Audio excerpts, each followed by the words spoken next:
Hello and good Hi. morning. Good morning.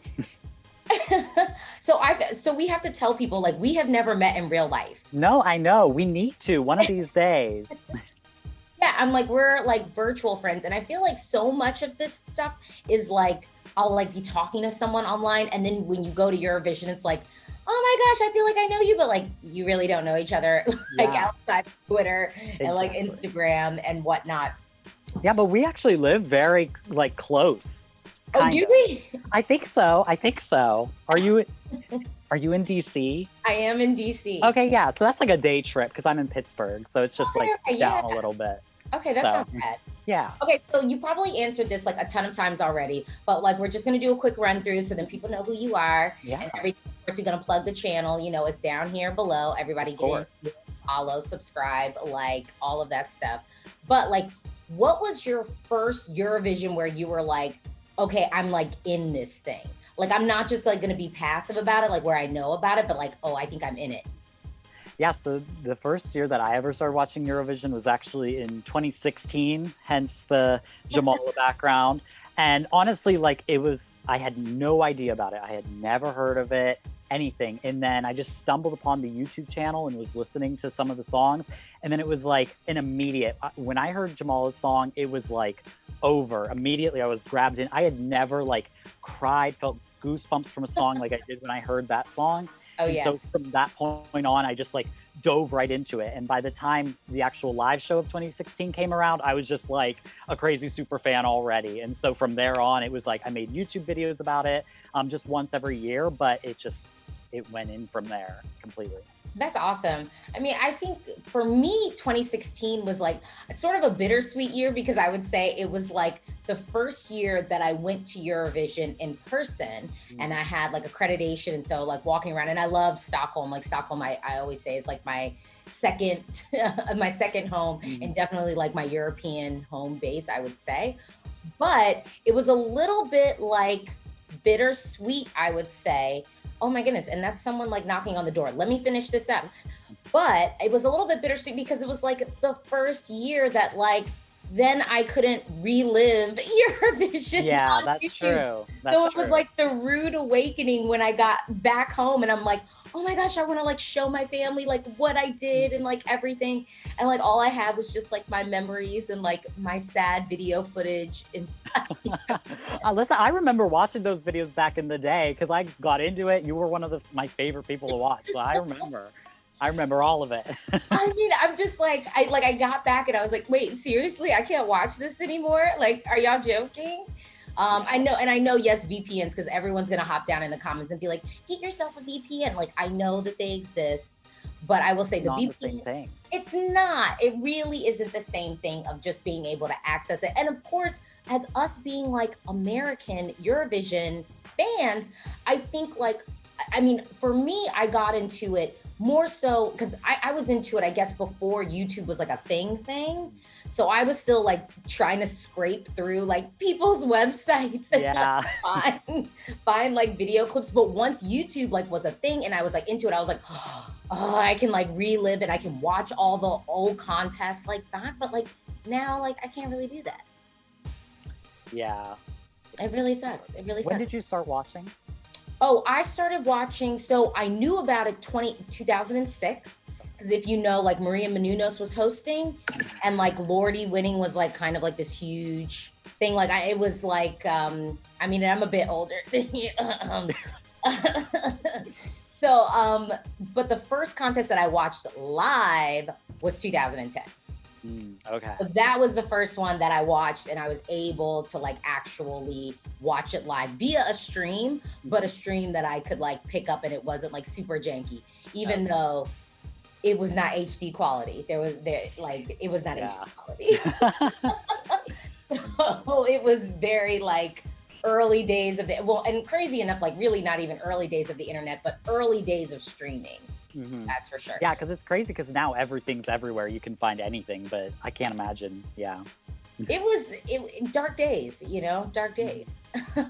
Well, I'm gonna like put you on hold for like Yeah. 1 second because we had someone else knock on the door and I Okay. gotta get us all Yeah. together. Okay. Hello, hello. I can't hear you. I think you've muted me. No, I can hear you now. Oh, wow. Girl, this is like a whole production. Well, screen hunting. Well, thank you for joining me today and knocking on my virtual door. It's so lovely to see you here. Likewise. How are you feeling? How are you holding up during this whole thing? Like, what are you doing to pass the time? Oh my goodness. Well, it's been tough, but on many levels, I'm glad to be alive, and I'm glad that that you're alive, and many of my friends are alive. I have actually lost a family member, and more recently I discovered that a friend of a friend died. So I think these moments kind of center you in, like, this is real and this isolation is necessary. I mean, I've never seen anything like this in my lifetime. So yeah, so mixed feelings, of course. I feel shackled. I kind of want to spread my wings, but at the same time, it's just good to wake up being alive and having, And Alesia, I was saying to you quite recently, because when we had a chat, that actually you need very little to thrive. I mean, really, it's interesting to me, like, this time frame, and I should say, like, kind of speaking to what you were just mentioning, like, I had friends who got who contracted pretty early on. So for me, I think it instantly felt kind of like, oh, this is like a real thing that could happen. Whereas I think for so many folks, it was like abstract. They weren't really thinking about it, like really honing in on their life. And now it's like all the degrees of separation have kind of like dissipated. And now it's very clear that it's like, no, this is a real thing. So like, if you could stay your butt at home, like definitely stay your butt at home, for real. And I mean, technically, like, I think I'm realizing how many ways that we have to connect with people, even without being able to like leave my house fully, and just be like out at the club, And necessity is the mother of invention. I was on an Israeli chat stream quite recently, which actually runs every Sunday, the Folch. So I'm going to be jumping on it right after this, and it's like a disco. It's like a Eurovision disco. It's like the Euro Club, actually. There's like a DJ and everybody's singing and dancing. It's so much fun, and these are things that I would, because I've never been a digital person. Like, I've just never been. No, like, even when I have to do like a Skype video reaction, I'm like, really? Can we not just get diaries and figure out when we can do this for real? But that's now a thing of the past, because I think this will go on for much longer. But we gotta talk about like basically what brought us together, because people are probably like, oh wait, y'all know each other? Like, how do you even really know each other? Oh my God, we've been friends since 2014. We've been friends for a long time. I know. It's so funny when I think back, I'm like, oh wow, I've like met people like a while ago. Like, this isn't like new. I don't think that we talked about this. So like, where were you when you found out that Eurovision was canceled? Oh.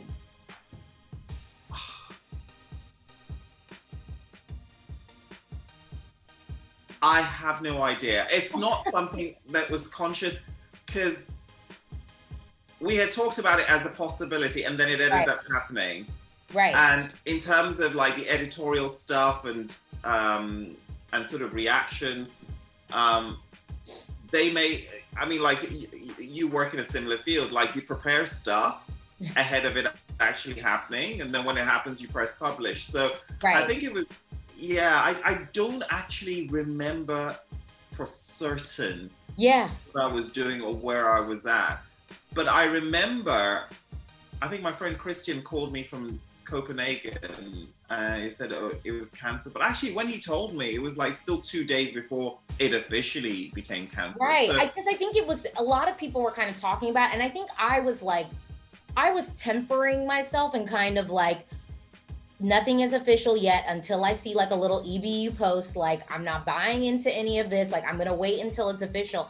And then when it kind of hit, I have to say, like, I don't know if you saw my video, because really my video was like maybe 15 minutes after I saw it. And I didn't even read the whole thing because I was like, I already knew like what was coming. And I was just like, okay, hold on. I can't even process this because it was like early-ish in the day for me. So I was like, let me just throw on like an actual shirt, some type of like covering as opposed to just like my pajama top, and like read the statement. So I like already had like my little area set up, and I just like read it, and I was like, this is really happening. I probably should have prepared myself better, but I did not. I did not. Going back to our friendship, another interesting thing about our friendship is that it hasn't actually been a lot of Eurovision in our friendship. If anything, it's been more Melody Festivalen and just chatting generally about life. Yeah. So that's been actually, you're so right. Yeah, Melfest. You love Melody Festivalen, girl. I do love Melody Festivalen. Melody Festivalen is, I mean, look, I understand, and I understand why some people have angst about it.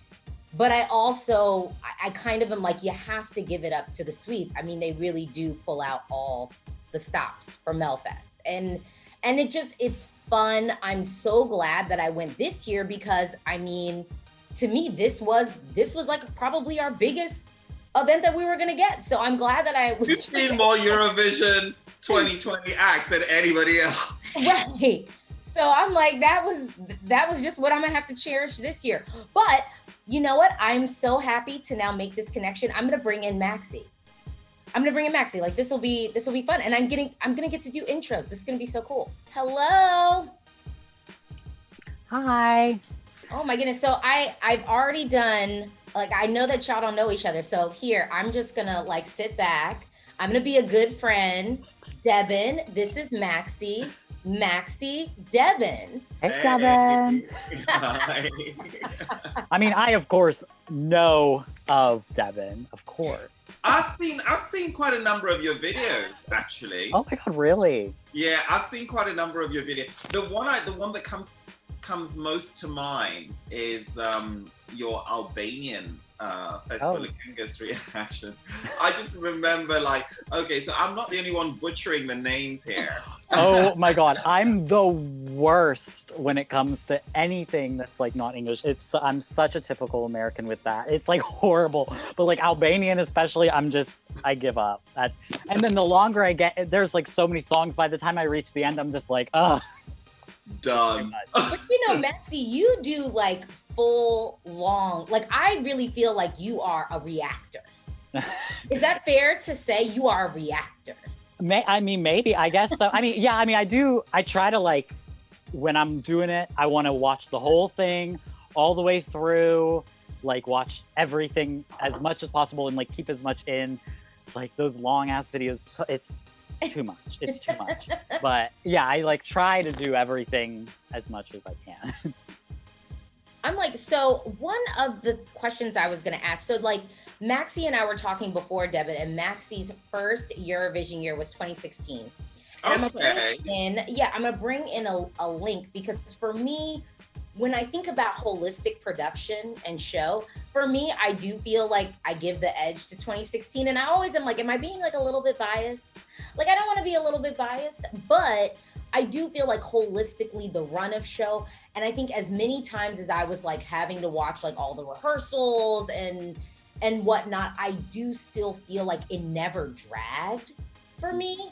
Whereas I would say other years where, you know, watching like the run of the show and everything, I would get to a point where I'm kind of like, okay, like I know what's coming next. Like, can we get to these songs? But Deban, do you have a favorite Eurovision year? And Maxxy, what is your favorite Eurovision year? Well, I like 2016 very much. What I love the most about 2016 compared to other years is it's the year that you actually didn't really need media accreditation because, you know, coming together of the fans was truly the focus of that year. Yeah. I feel like 2016, you know, the bubble was bigger than the press room. You know, it was the city, it was Stockholm, it was a lot of fun.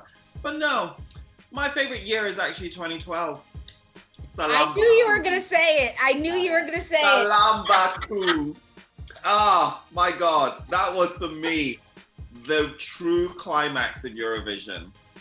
Yeah. Oh, it was great. Even the songs were great. Yeah, Crystal I knew you were gonna say 2012. Yeah. Yeah, I mean, I'd have to agree. I mean, for me, I do wonder, like, if I have a bias towards 2016, just because that was the first year I started watching. I do, like, in my heart, the year of 2017, just the buildup and everything, because that was, like, my first year where I was fully enthralled as a fan, and I was watching all the videos, and I watched the rehearsals, and I watched all the national selections and everything like that. Like, I loved back then when it was still all so new. It was my first time experiencing any of the national selections and anything like that. I love that memory in my brain of like watching that year. But in terms of like songs, 2016 was just like another level with like the production and the hosting. Like that's one of the few years where I can go back and rewatch the entire show, like you said, and it doesn't feel like, oh my God, like these jokes, none of these jokes are landing, anything like that. Like it just had amazing hosts. And especially from 2015, Maxxy, because like Conchita was the only, they had all these women and they were just collectively bad. Yeah. I think like I did, so my first Eurovision video on YouTube was, I think, like a review of 2015, like on my channel, because before I was writing and I had done some interviews and videos for like other Eurovision websites, but on my channel, that was like my first video where I just was, I think, I'm trying to remember if it was like the crimes, but I did do like a retrospective of 2015. And I mean, for me with 2015, it was like the year of the slow songs and then the hosts were boring. It was just like, how could we have like all of these, like, I don't even want to say, because the songs weren't necessarily bad, but it was a lot of the same. No, well, compared to this year, they're like super great. I feel like with this year, from my perspective, it's sort of similar in a sense that I feel like there are a lot of songs that I feel the same about. Mm-hmm. Like I just feel kind of like it's neither good. Well, I shouldn't even say it's neither good. It's not bad. It's not awful. It's credible. But like, am I really going to be holding this next year? No. Yes, I mean, really, Alesia, it's just lots of sixes, isn't it? It's like, okay, 5, 5.5, 6, okay, 4.5. It's that prism, you know, it's that spectrum. Yeah. There's nothing I feel like passionate about. Like even last year, there were certain entries that just had that special something that like, maybe it wasn't your taste, but it really like drew you in. And this year, there's nothing that like stands out like that for me. I honestly feel like I've been saying this on my channel. I've been saying it all year. I want to believe that what happened was that people got scared after last year, where a lot of the experimental out of the box entries didn't end up moving on. And then when we looked at the points, they didn't stack up. And so I think some countries, not all, because obviously we did still have like some really cool, risky, thoughtful entries, you know, but I did feel like there was like the group of people who were coming to play. And then I think it was some of the people who were like, I'm a little bit nervous. I'm just a little bit scared. Yeah. I don't want to hop into it too quickly. That was my thinking. It's just a really collectively weak year. I think there are only if I had to kind of, you know, save some entries, maybe like 7 that I'm like, okay, let's hang on to these. But that's for the fear of not picking any. It's not like, oh, you know. I see what you're saying. I think for me, I've got maybe like a solid 12, 13. No. And I'm like, and I should say, I think on my Eurovision Selects playlist, I've got like 13 tracks. And the rest, I'm like not really featuring, you know, and it's like, some of them aren't even bad. I'm just kind of like, it's just not speaking to me right now. Well, Maxxy talks about 2016. So that year, my goodness, there were some that I really loved that didn't advance. Greta Salome, Iceland. Oh my God. What a great song. Yeah. Zach, Moldova, Falling Stars. Yeah. Next from Norway with Icebreaker. There's just so many songs. And I'm like, wow. This one, they're like, okay, Deban, pick 10 for the semis. I'm like, can I just pick 6? Can I just pick 6? Because, like, really, it gets to a point now that the 4 you want me to add to the 6, I actually don't care. I mean, let's just toss a coin. Because they're all middling. Yeah, there's like 2 from each semi. You're like, oh, I hope this gets through. And then everything else, you're like, you know what? I don't care. I think for me with 2016 that I also loved was like, if we really look at the top 10 of 2016, real talk, the top 12, 15, if I'm being real, any of those songs could have won. And I would have been fine with it. Like any of those songs could have won. And I would have been like, well, it's great. I see merit in it across the board. And I don't think that happens every year where it's kind of like an open field. This year, I do think that it was an open field in the sense that I think we would have had potentially like a difference between 3 to 5 points between the jury winner. I think it could have been same with the televote, maybe 10, 20 points with the televote. And then we would have had sort of a similar situation where the first, and I think the top 5 jingling around in the jury would be very different from maybe like the top 3 from the televote, which makes for a potentially exciting year. Yeah. It makes for a potentially exciting year. But I have to say, someone is knocking on the door right now. And Deban, you know who's knocking on the door. Oh. You do. So I'm gonna just go on and let her in.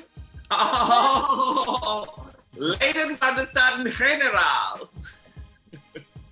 Okay, you gotta set up your sound. Okay. Also in 2016, Ivan from Belarus. That didn't qualify. Oh, right. Can you imagine? Excellent song. Can you imagine if -1 from Cyprus were in this year? They would have won it. Yeah. Oh, yeah. Oh, yes. Yes, absolutely. I completely agree. Oh, hold on. Here we go. And hello, Isanne. Hey. Okay. These people are always late. Anyway, hello. Okay, so I'm gonna be a good friend because that's what we're supposed to do and introduce people. So Maxxy, Isanne. Hi. And Hi. Deban and Isanne, you know each other. And just to give a little tidbit, I know Isanne thanks to Deban. We were introduced Lisbon.